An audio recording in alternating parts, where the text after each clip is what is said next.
Some important people that led the movement were Charles Grandison Finney, also known as the father of modern revivalism, Lemuel Haynes, and Richard Allen, the founder of the African Methodist Episcopal Church in the East. Due to the effects of the American Revolution and the Enlightenment, which instilled an increasing need for individual reason and a disdain for authority and the upper class, the Second Great Awakening emphasized the individual and the responsibility to seek salvation. These people were fighting for the rejection of past Calvinistic beliefs of the 18th century because they did not agree that God predetermined a person's salvation to heaven or damnation to hell. Rather, the newly established network of religious communication valued the power of the common citizen and their ability to create their own decisions on religious matter. With this new created public forum with people as the ultimate judge, it created some shortcomings for people who disliked the revivals and valued the more personal and secluded type of prayer.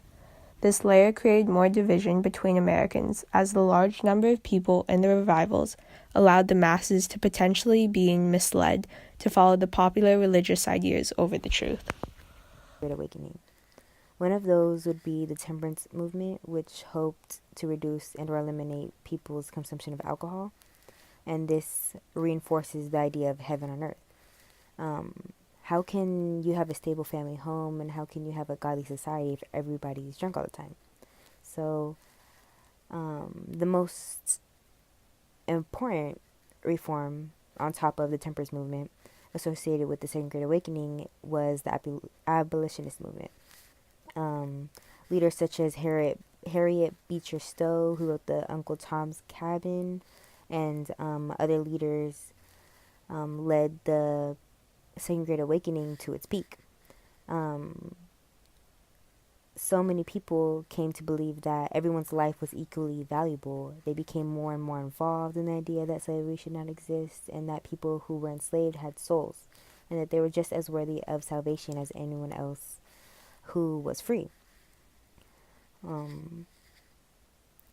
God's word and the preservation of the family and the preservation of individual rights became not only solely important to individuals, but united the American democracy and republicanism ideals within the country.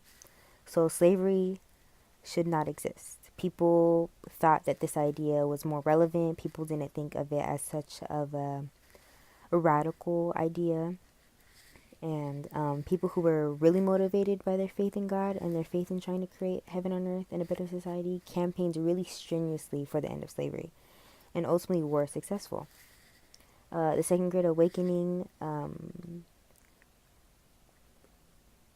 enforced this wave of religious revival and was connected in all sorts of interesting ways to the economic and political changes of the time period, and in its way led to all sorts of different social changes that include politics, religion, culture, economics, but they were all bound together in a larger culture within which everyday individuals navigated their lives. And it's also good to show that sometimes people are driven to make social changes, maybe due to dutiful workforce and the campaign for an industrial society, or maybe that the democratic and political shift in pertaining to who had power, who had money, and who got to vote prompted these changes. But ultimately, the Second Great Awakening and the ideas of trying to improve America and to improve the world and to create heaven on earth led to all sorts of interesting things that are still with us today, including religious movements and the end of slavery.